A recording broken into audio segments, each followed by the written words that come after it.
देवी भागवत कथा सांगतायत की नैमिषारण्यामध्ये ज्या ठिकाणी देवी तुटून पडली होती त्या ठिकाणी असणारी कथा ऐकतायत. सूत महर्षींचा आश्रम आहे, त्या आश्रमाच्या समोर शौनिकाधिक महिमा बसले त्यात संपूर्ण आणि ती कथा सांगतायत. सूत महर्षी ही श्रीमद देवी भागवताची कथा आहे आणि ती कथा आपण या जगदंबेच्या प्रांगणामध्ये आपण ऐकत आहोत. व्यास महर्षी अगदी खिन्न स्वरूपानं आईनं ज्या ठिकाणी आपल्याला सोडलं होतं त्या ठिकाणी आले होते आणि त्या ठिकाणी आल्यानंतर त्यांना कळलं की हस्तिनापुरचा नरेश जो आहे त्याचं नाव शंतनू. तिथं आपल्याला जायला गेला आईची भेट घेण्यासाठी. म्हणून त्या ठिकाणी आले आणि त्यांनी पाहिलं की आपले जे दोन बंधू आहेत ते दोन बंधू म्हणजे विचित्रिवर्य आणि चित्रांगद. या दोन बंधूंचा विषय बघितला काल सांगितलं तुम्हाला. आता महाभारत आख्यान झाला विषय. चित्रांगद हा धाडसी होता, पराक्रमी होता, मोठा असल्यामुळे तो गादीवर बसला. काही दिवसानंतर एके दिवशी आनंदात गेला असताना त्याला संतती झाली नव्हती. त्याच वेळची कथा. तो आणि आनंदात गेला असताना त्याच आणि जी काही असुर आहेत त्यांच्यासोबत युद्ध चालू झालं आणि त्या युद्धामध्ये 12 वर्ष युद्ध होऊन शेवटी चित्रांगद हा मृत्युमुखी पडला. हा परत आलाच नाही. विचित्रिवर्य हा दुसरा होता, घाबरा होता आणि तो पण एके दिवशी म्हणजे आणि संपणार त्याच्या अगोदरची कथा.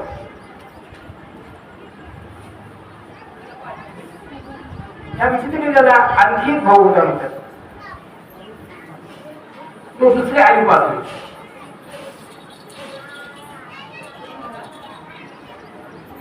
महर्षी सांगतायत त्या शत्रुराजाला पत्त्या तरी किती.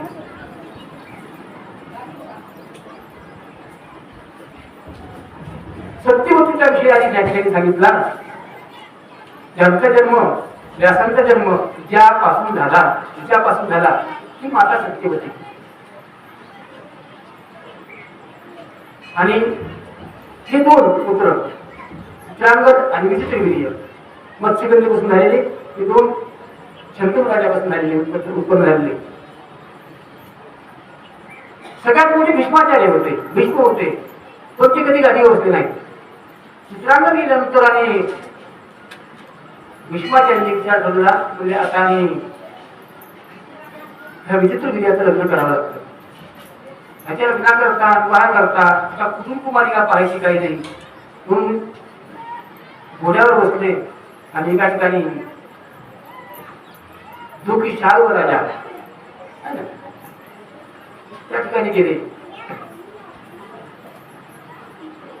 शार्व राजा समोर जे की एका स्त्रीवर आणि लग्न करणार होता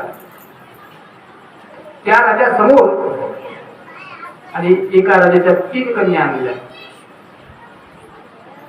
त्या 3 कन्याचं नाव अंबा, अंबिका आणि अंबालिका. भीष्माचार्य 3 घेऊन आले आणि विचित्रवीर्यावर विवाह करण्यास त्यांनी सांगितलं. जी अंबा नावाची होती तिने सांगितलं महाराज तुम्ही आम्हाला उत्पत्ती घेऊन आलात पण माझा वैयक्तिक माझं मी मत सांगते मी शार्व राजावर असताना मी यांनी विवाह करणार आहे. आम्ही एकोणीकडे पसंत केले नाही पण तुम्ही मला घेऊन आलात, माझी विनंती मला सोडून द्या, मी त्या राजावर आम्ही विवाह करणार आहे. ऐकल्यानंतर भीष्माचार्य सांगितलं तू निघून जा. अंबा निघाली तिथून आणि ज्या ठिकाणी शार्व राजा होता तिथपर्यंत गेली आणि शार्व राजाला सांगितलं की मी त्यावर आणि विवाह करणार आहे म्हणून मी आणि भीष्माचार्यांनी सांगितलं मी इथपर्यंत आले आणि माझ्यावर तू विवाह करा. असं म्हटल्यानंतर शार्व राजाने सांगितलं सगळ्यांच्या समोर भर सभेमध्ये भीष्माचार्याला घेऊन गेले, तिचं हरण केलं आणि तुझं मी आता स्वीकार करू शकत नाही. तुम्ही तर थांबू नको, मी किंवा करणार नाही, निघून जा. इतका भयंकर ते आंबाला राग आला आणि तिनं तिथून निघून गेली. भीष्माचार्याकडे आली. भीष्माचार्याला म्हणायला लागली की तुम्ही मला आणि आणलं होतं तुमच्या भावासाठी, पण आता मी असं करते, मी इथं राहायला तयार आहे. भीष्माचार्य म्हणतात तू दुसऱ्या वेळी अंतःकरणापासून आणि तुझ्या 4 वर्षाचा असताना तुम्हाला तुम्ही चिंतन केलं, त्यामुळे तुझा स्वीकार माझ्या भावाकरता मी आता करू शकत नाही, तू निघून जा, तुम्ही थांबू नको. मग तिला प्रचंड राग आला. ती म्हणजे तुमच्यामुळे सगळं झालंय, सगळ्यात काळजीभूत असा तर तुम्हीच आहे, म्हणून मी आता थांबत नाही. मी काय करते, मग तपश्चर्या करत असता ती एका वनामध्ये निघून गेली. तिने तपश्चर्या केली आणि तपश्चर्या करून तिने आपला देह संपवला, प्रसन्न करून घेतलं भगवान शंकराला आणि त्यांच्यावर वरदान मागून घेतलं आणि दुसरं जन्म घेऊन शिखंडी नावानं पुन्हा नंतर भीष्माचार्यांना मारण्याकरता आणि रथात समोर आली. ती कोण तर ती अंबा नावाची होती. अंबिका आणि अंबालिका त्या 2 कन्यांचा विषय सांगितला. पुढे व्यासापासून त्यांना आणि 2 पुत्र आणि जास्तीपासून एक विदुर काका, असे 3 जन्म झाले. बरोबर 2 पुत्र तुम्हाला सगळ्यांना माहित आहे. एक म्हणजे धृतराष्ट्र, दुसरा म्हणजे पंडू राजा. आणि पुढे 5 पांडव वगैरे वगैरे वगैरे वंशविस्तार पुढे भरपूर झाला. ते महाभारत कथा सूतमोर्ची शोधिकारिकाला सांगतात. शोधिकारिक म्हणजे असेल महाराज, हे तुम्ही चरित्र सांगितलं, महाभारताचा विषय सांगितला, परंतु तुम्ही सांगितलं की मग इथं वंशाला दीपक नव्हता म्हणून जास्त आले त्या ठिकाणी जासापासून आणि उत्पत्ती निर्माण झाली. कुणाचे हे 2 पंडूराजा धृतराष्ट्र जन्माला आले, परंतु भीष्माचार्य होते ना, मग ते गाडीवर का बसले नाही, काय कारण झालं? बरं भीष्म म्हणतायत तुम्ही, भीष्म म्हणजे कोण? भीष्म कोणापासून झाले? भीष्माच्या आईचं नाव काय? त्यावेळेस तू तो माझी शोधकारिका सांगताय शोधपुरी हो महाभीष नावाचा राजा, त्यांना आपला पुत्र म्हणजे अर्थात शंतनू. ज्यावेळेस महाभीष राजांना 1000 बालिक यज्ञ आणि 1000 अश्वमेध यज्ञ केले, इंद्र प्रसन्न झाला. इंद्रा सांगितलं तुम्हाला काय पाहिजे मागा? म्हणजे काहीच नको. जीवन कशासाठी आले? जीवन का भेटले माणसाला? हा जन्म कशासाठी घेतला माणसाला? देव दिला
इंद्रबाई तुम्हाला काय पाहिजे मागा? त्याविषयी सांगितले मला काय पाहिजे, काही नको.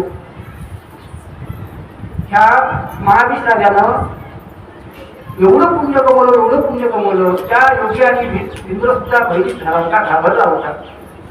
म्हणून त्यांना मागायला मागे सांगितलं. ते म्हणजे नको, काहीच नको. भगवंतानी देह दिलाय मला, हा देह कशासाठी दिलाय? फक्त परमार्थासाठी दिलाय. म्हणून मी भजन करायचं पण आपण माणूस संसारात चुकतो आणि तो या झाला गाठा भाजी घेता माणूस तिकडे भरतीकडे बोलतो आणि परमार्थ सुटून जातो. हा राजा महाभीष राजा ब्रह्मलोकी गेला असतानाची कथा आहे. ब्रह्मदेवाच्या आणि सभेमध्ये बरेच देव होते, बरेच देव. त्या ठिकाणी अप्सरा, सुरवर, नर, किन्नर, गंधर्व, चारण, विद्याधर, सिद्ध, बरेच काय असे असते, खूप खूप होते.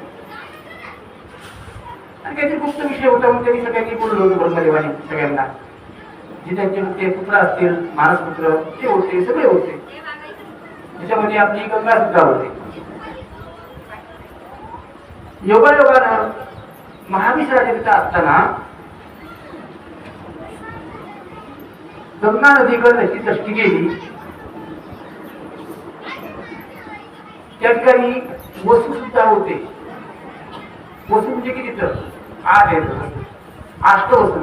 त्यांच्यापैकी सगळ्यात मोठी जे आहेत देव नावाची वसू, ते पण तिथं होते. ब्रह्मदेवाने रागात येऊन आणि गंगेला शाप दिला. मी तुम्हाला सभेत आणि या ठिकाणी बोलवलं, कशासाठी बोलवलं? हे तुमचं चित्त तुमचं एकाग्र राहत नाहीये. तोपर्यंत एकाग्र होत नाही, तोपर्यंत आणि मी काय सांगतो हे तुमच्या लक्षातच येणार नाही. असं ब्रह्मदेव रागात आले आणि ब्रह्मदेवाने गंगेला शाप दिला, जा मृत्यूरूपी तुझा शिलमध्ये पाऊस. त्या गंगेनं शाप मागितला, म्हणजे येशील पुन्हा. कलियुगाचे 5000 वर्ष होतील ना, त्यानंतर पुन्हा तो परत येशील स्वर्गामध्ये. मग फक्त पाणी शिल्लक राहील. पुण्य पाप काही गंगेला कमी करणार नाही. जोपर्यंत 5000 वर्ष होत नाही तोपर्यंत पुण्य आपलं पाप नाहीच करेल, पण त्यानंतर पुन्हा आपलं पाप नाहीच करणार नाही. आपलं पाप मग आपल्याला ठेवायचं, पुन्हा पाप घरात घेणार नाही, काही नाही काही. तोपर्यंत गंगा पुण्य लायक आहे. मग स्वर्गातून परत येत असताना गंगेला खाली मार घातली, गंगा खाली गेली. आता पती लोक राहायचे मला, आणि पती लोक राहिल्यानंतर म्हणजे मला अशी जायचं नाही, तर मनुष्य रूपात जायचे. मला श्राप भेटलाय. बघ ते अष्टवसू सुद्धा इथे रस्त्यामध्ये. अष्टवसू येत असताना अचानक त्यांनी पाहिलं की अष्टवसूची पत्नी, तिला पाहिलं की एक आश्रम दिसतोय. आश्रमासमोर एक गाय दिसते. गायीकडे पाहिलं आणि त्या वसूला विचारलं, अहो म्हणजे समोरची दिसती गाय, आश्रम दिसतोय, कोणाचा आश्रम आहे? म्हणजे वसिष्ठांचा आश्रम आहे. वसिष्ठ मुलीचा आश्रम आहे. आश्रमासमोर गाय दिसते ना, तिला प्रक्रिया गाय म्हणतात. तिचं काय मत आहे गायचं? गायचं मत वाचते म्हणले, जो या गायचं दूध पितो तो 1000 वर्ष बसतो. इतकं पवित्र आणि गोड दूध आहे. दूध हे पवित्रच असते आणि दूध हे गोडच असते. ते इतकं दूध म्हणजे तुम्हाला 1000 वर्ष 100% होतं. असं मग त्याचं तिनं सांगितलं, म्हणजे असं करा ना, आपण हे काय घेऊन जाऊ. म्हणजे वशिष्ठऋषी नाही तर म्हणजे वशिष्ठऋषी नाही कसे, वशिष्ठऋषी नसत नसले आपण घेऊन जाऊ, काय करायचं? म्हणून त्यांनी गाय घेतली आणि गाय हरत केली, म्हणजे चोरून दिली गाय. वशिष्ठ मुली संध्याकाळी ज्यावेळी आश्रमात परत आले त्यावेळी बघितलं त्यांना गाय दिसेला त्या ठिकाणी. मोठ्या त्यांना राग आला आणि त्यांनी श्राप देऊन टाकला. ज्यांनी कोणी माझी गाय हरण केली ना त्यांना श्राप येतो, ते मृत्यूरूपात येऊन पडतील. म्हणजे त्यांना मनुष्य रूपात यावं लागेल. कोणते देव कोणी कोण असलं मला माहिती नाही. त्यांनाही त्रास भोगावा लागेल. कुठला? गर्भवासाचा त्रास. वसिष्ठ म्हणून त्रास दिला, तिथे बसून कळाला, बसून पळत आले, गर्भानं साष्टांग नमस्कार केला आणि वसिष्ठांच्या पायामध्ये महाराज चुकला, काय करून यायचा म्हणत नव्हता, पण आमच्या पतीला गायामध्ये आम्ही घेऊन गेलो. म्हणजे चुकी केली तुम्ही, तुम्हाला हिसाब नाही. ज्यांनी काही मुद्दाम केलेले त्यांना मुद्दाम त्रास भोगावाच लागल, त्यांना आयुष्य पूर्ण करावं लागल. स्वामी त्यांना उत्साह देतो म्हणजे तुम्ही लवकर मुक्त व्हा. म्हणून 7 जण लवकर मुक्त झाले. 8वा मात्र अडकला, त्याला आयुष्य पूर्ण करावं लागलं. तुम्हाला सांगतायत शिवलिकार विचारतात महाराज की 8वा पुन्हा अडकावं लागलं. 8व्याला हे पाप तुमचे कोणत्या म्हणून पाप केलं असं बसून ते सांगा. त्यावेळी खाली सांगतायत की मग शंतनुराजाला ह्या महावीर राजा सांगितलं होतं, तुला मी आता गाडीवर बसवतोय, तू गाडीवर बस. नंतर मी निघून चाललो वनामध्ये. हिमालयात मुली असताना ते निघून गेले महावीर राजा आणि शंतनुराजा सांगितलं म्हणजे तुला असताना वनामध्ये स्त्री भेटेल, त्या स्त्रीला अजिबात तू काही प्रश्न विचारू नको, अजिबात काही बोलायचंच नाही. हे लहानपणी सांगून टाकलं आणि महाराज राजाने पण गेले वनामध्ये तपश्चर्या केली आणि भगवंताची प्राप्ती करून घेतली. गोपाळ गोविंद भगवान. नंतर एक दिवशी शंतनूच्या गाठीवर बसले असताना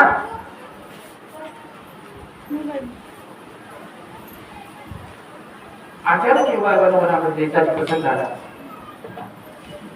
वनामध्ये असणारे हा राजा गेला. हा शंतनू राजा म्हणजे स्व आणि राज्य धर्मानं चालवणारा सत्वशील धर्मशील राजा होता.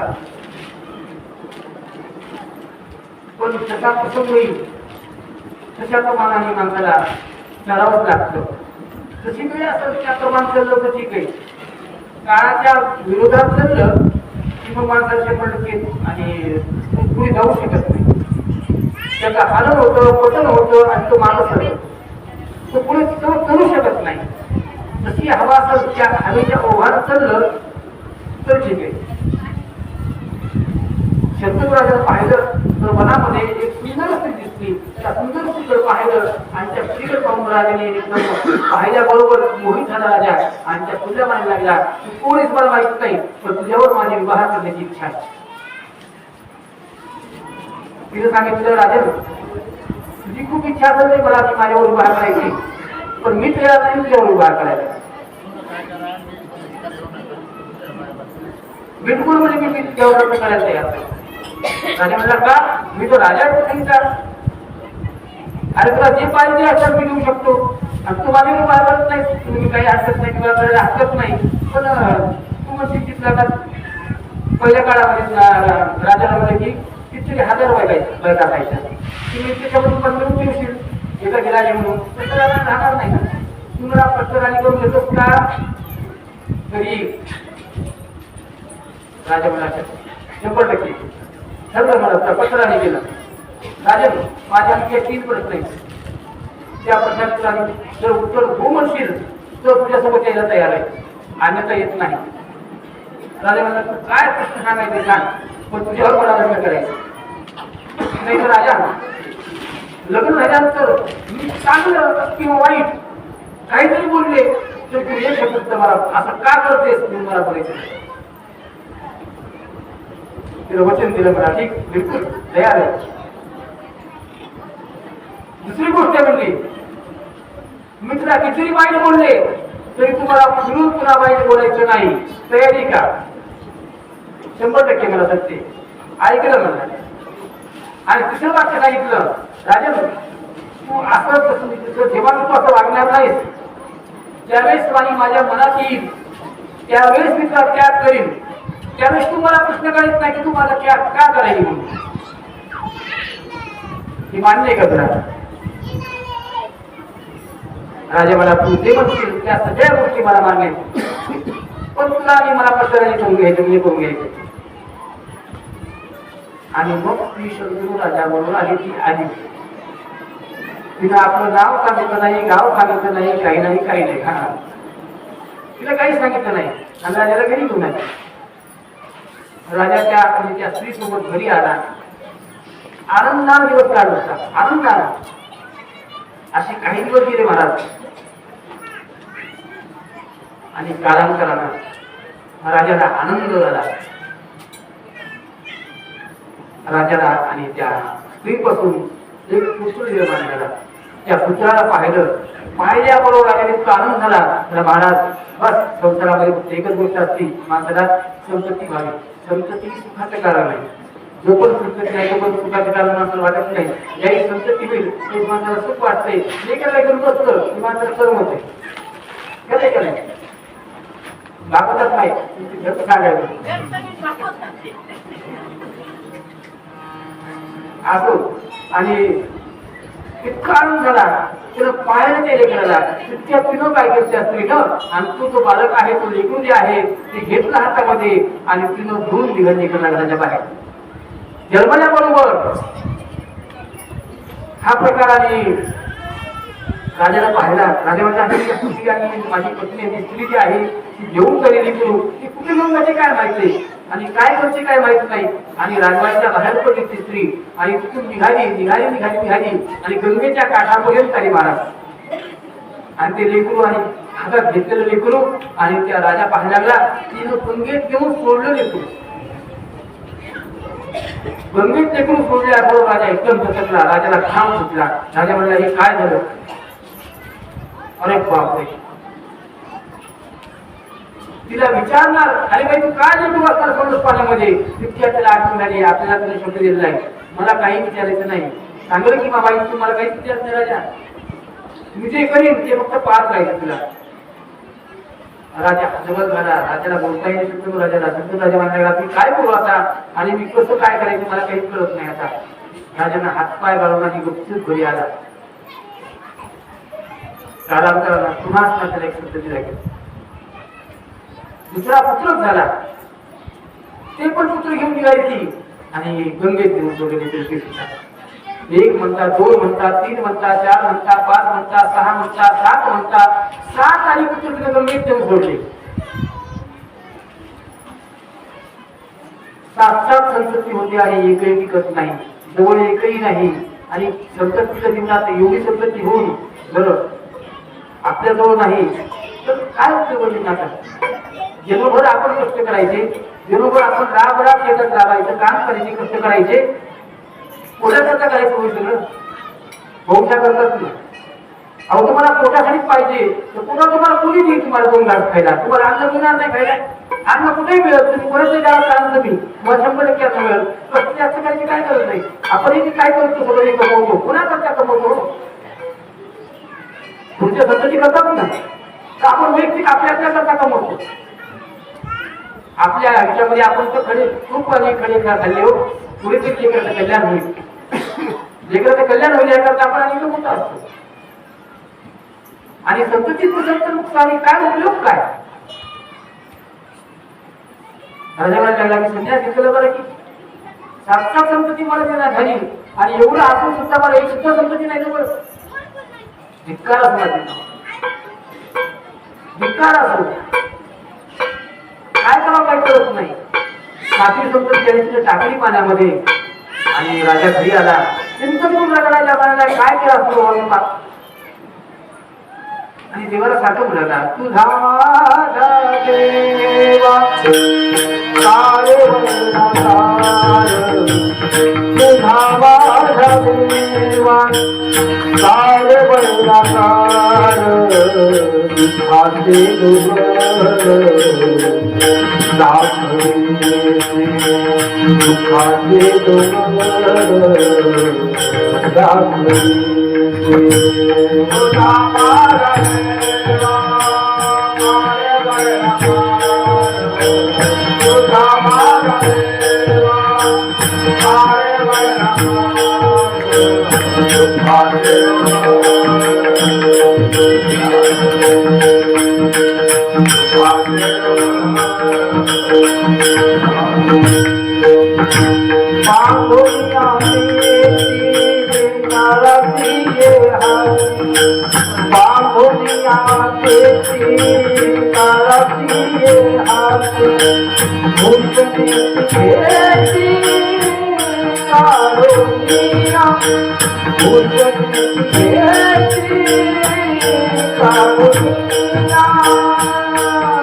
एवढं असताना मी काय काय असलं माझं सात सात संतती होते आणि एक सुद्धा संत देऊ निघत नाही. धिक्कार असो जीवनावर माझ्या, धिक्कार असो. काय सोबत फायदा आहे माझा? इतकं भयंकर वाईट वाटलं राजाला. राजा घरी आला, असं बोलत झाला आता मात्र 100% नाही. आता काही होऊ जा, देह जाऊ आठवाला हो पांडुरंगी भाव आता नाही 100%. आता जर आता संतती जर झालीच होती का नाही काय माहिती, साथ झाली आता पण जागा नाही मला. आता होती का नाही माहित नाही. आणि आता जर संतती झाली तर 100% सांगतो मी, आता मी तिला गंगे टाकू देणार नाही. नाही शक्यच नाही. आता जीव गेला तर 72 लेकरा झाल्याबरोबर मी माझ्या लोकांनी आपल्या हातात घेईन. ती कसं काय ती गंगेला पाहतोच मी आता. आणि बरोबर तीच वेळ आली महाराज. संतती आणि झाली त्या राजाला आठवी. तिला तो मुलगा घेतला, गंगेच्या काठावर निघाली राजा तिथपर्यंत गेला आणि गडबडला आणि हात धरला आणि हात जोडले. अगं कोणता अपराध केलाय मी त्या सांग ना मला. प्रत्येक संत जाईल तू पाण्यात टाकून देतेस, तुझ्या पाया पडतो मी, तुला विनंती करतो, बस मला फक्त एक पुत्र दे, एवढा बस मला, बाकी काही नाही. आता म्हणतो मी कधीच काही बोललो नाही, आपण शब्द एक सुद्धा शब्द बोललो नाही. पण आज बोलल्याशिवाय दिलाच नाही मला हे पुत्र पाहिजे, मला 100% दे, तुला विनंती करतो. तू माझ्यावर दूर गेलीस तरी हरकत नाही. आज तुला शब्द दिला होता की तू बोलायचं नाही, पण तू मला बोलायला भाग पाडला. ते देऊन टाक माझं मला पुत्र. आणि मग त्याच्याकडे पाहिलं आणि मग म्हणायला लागली, अरे बाबा तू मला आणखी ओळखलंच नाहीस, तू मला माझं नाव सुद्धा विचारलं नाहीस मी कोण येते. पण तुला मी सांगते आता मी कोण येते. जी शरीर रूपान दिसते ती मीच आहे आणि जल रूपान दिसते ती मीच आहे. अरे माझं नाव गंगा आहे, अरे मीच आहे ती. तुला काय वाटलं मी लेकरं टाकून द्यायला म्हणजे मी कोण आहे? कोणती आई लेकरं टाकून देईल का जन्माला बोलणं? अरे ती माताच नाही, ती आई म्हणू शकत नाही. तिला तिची आई संतती टाकून दिली ती आई होऊ शकत नाही. जी संतती सांभाळ करते तिला आई म्हणतात. वात्सल्य, मातृत्व, दातृत्व, प्रेम, मोह, माया, ममता ज्यांच्याजवळ आहे तिलाच आई म्हणतात. गोपाल कृष्ण भगवान. सांभाळण्याची क्रिया, लेकरं सांभाळण्याची क्रिया, लेकरं सांभाळण्याचा संयम आणि जे मातृत्व ज्याला म्हणतात तेच तिथं आहे, तीच नाव आहे. आतापर्यंत लेकरं म्हणतो टाकून दिले नाही पाहायला ते. आणि मग त्यावेळेस स्पर्श केला गेले ना आणि शत्रूला आणि दाखवलं ते. अरे आईशिवाय तू राहत असतं का? जे साप होते ना त्यांना श्राप झाला होता, ते शापातून मुक्त झाले. आणि 8वा जे आहे ते बरोबर अडकला. वशिष्ठाने शाप दिला होता वशिष्ठ मुनी, आणि त्यामुळे तो अडकला. हे कोण आहे तर देव नावाचे जे असणारे मोठे वस्तू आहेत तेच हे वस्तू इथं त्यांना श्राप आहे. अरे राजा लक्षात ठेव, त्या मुलाला आता मी आई आहे आणि आईशिवाय लेकरू बाहेर राहू शकत नाही. जोपर्यंत लहान आहे लेकरू तोपर्यंत मी घेऊन चालली. आता तुझ्याजवळ मी सुद्धा नाही आणि लेकरू सुद्धा नाही. राजाने असणारा प्रकार बघितला आणि राजा म्हणायला लागला, मी काय पाप केलं हे, मी काय कसं काय मला कळालं नाही. मला इतकेच वाटतं की ही काय करते काय नाही ते, पण आज खरा प्रकार कळाला, ही गंगा आहे. आणि मग गंगेला आपल्या लेकरूसोबत घेऊन गेली. इतक्यात शंतनू राजा म्हणायला लागले, तू मुलाला घेऊन जातेस पण लक्षात ठेव हे लेकरू माझे, हे मला पाहिजे, तुला मागणी दिली मी, तुम्हाला लेकरू कधीशी घे. काही सांगितलं तुला ज्या दिवशी आठवण येईल त्या दिवशी येऊन इकडे येईल आणि तू फक्त आवाज दे. 100% तू आवाज दिल्याबरोबर मी घेऊन येईल. तुला लेकरू परत येईल. शंतनू राजाला सांगितलं गंगा गुप्त झाली, शरीर रूपाची गंगा दिसत होती ती गुप्त झाली आणि जल रूपाने निवास झाला. आणि नंतर राजा शंतनू घरी आला. घरी आल्यानंतर असे 12 वर्ष काढले. 12 वर्षानंतर शंतनू राजाला तिची आठवण झाली. शंतनू म्हणायला लागले, आणि ज्या मुलाला मी आणि पाहिलं लहानपणी, जे जन्म झाल्याबरोबर ती मुलगा मी आतापर्यंत कधी पाहिलाच नाही, तो मला पाहायचा आहे. म्हणून त्या मुलाला पाहण्याकरता गंगेच्या काठावर आले आणि पाहू लागले. तर एक मुलगा आपल्या हातामध्ये बाण आहे आणि बाणात त्याचं संपूर्ण जाळं तयार केले आणि त्याने गंगा अडवली. शंतनू राजा रागाला समोर गेले आणि मुलावर युद्ध घेणार. इतक्यात गंगा समोर आले. त्यांनी सांगितले की कोणावर भांडण करताय? अहो तुमचा पुत्र आहे ना, घेऊन जा मुलगा. 12 वर्षाचा मोठा झाला मुलगा तुमच्या स्वाधीन. म्हणून शंतनू राजा स्वाधीन मुलगा असणारी गंगेने केला. ज्या गंगेला आपण भेट ऐकतो ती गंगा आपल्या जवळच आहे. अहो नामस्मरण जरी स्मरण जरी केलं तरी माणसाने पापात मुक्त होतात. वाटे म्हणता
गंगा दृष्टी पाहता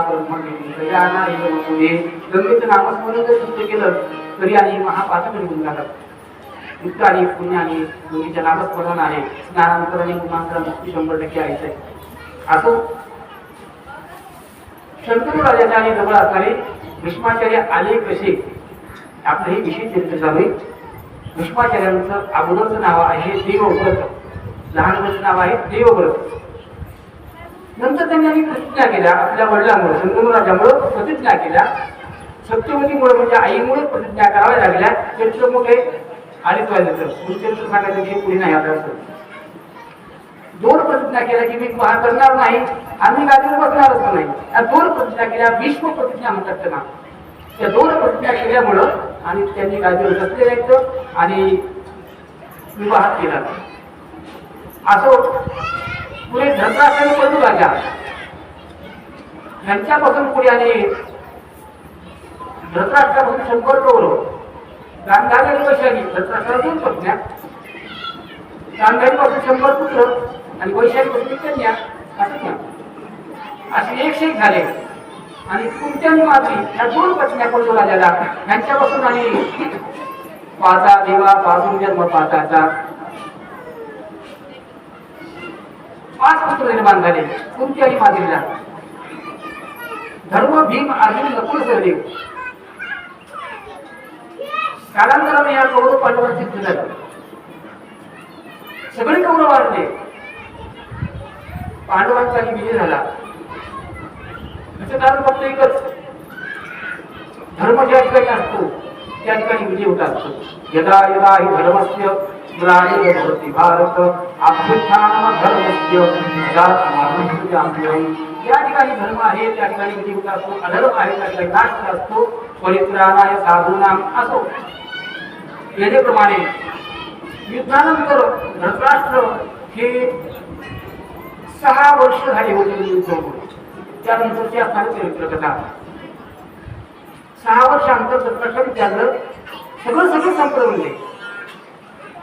मी भरपूर आम्ही प्रयत्न केला. कुठला प्रयत्न केला? माझा विजय होईल. पुत्रावर अतिप्रेम केलं पण सगळे पुत्र नष्ट पावले. कोणीच शिल्लक राहील नाही. काय नेमकं? आणि कृष्ण भगवंताला विचार लागले तुम्ही काय केलं असेल नेमकं की जेणेकरून आणि मला आत्माने माझ्या डोळ्यासमोर सगळा वंश मला संपवा. कुठलं पाप केलं होतं मी भगवंता?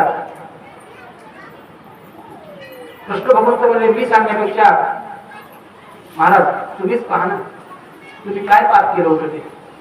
पूर्वजन्मामध्ये काही केलं असेल पाप तर 100% आपल्याला भोगावं असते. 100% भोगावं असते. आपण काही केले जन्मातले काही पाप असते 3 गोष्टी मात्र चुकत नसतात. लक्षात ठेवा. ऋण हत्या आणि वैर. पूर्वजन्मामध्ये काय केलं असेल त्याच्या अगोदर जन्मात केलं असेल त्याच्या अगोदर जन्मात काय केलं असेल तर हे जन्मोजन्मीचं पाप असताना माणसाला फेडावंच लागतं. केले कर्म झाले त्याची भोगा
Thank you.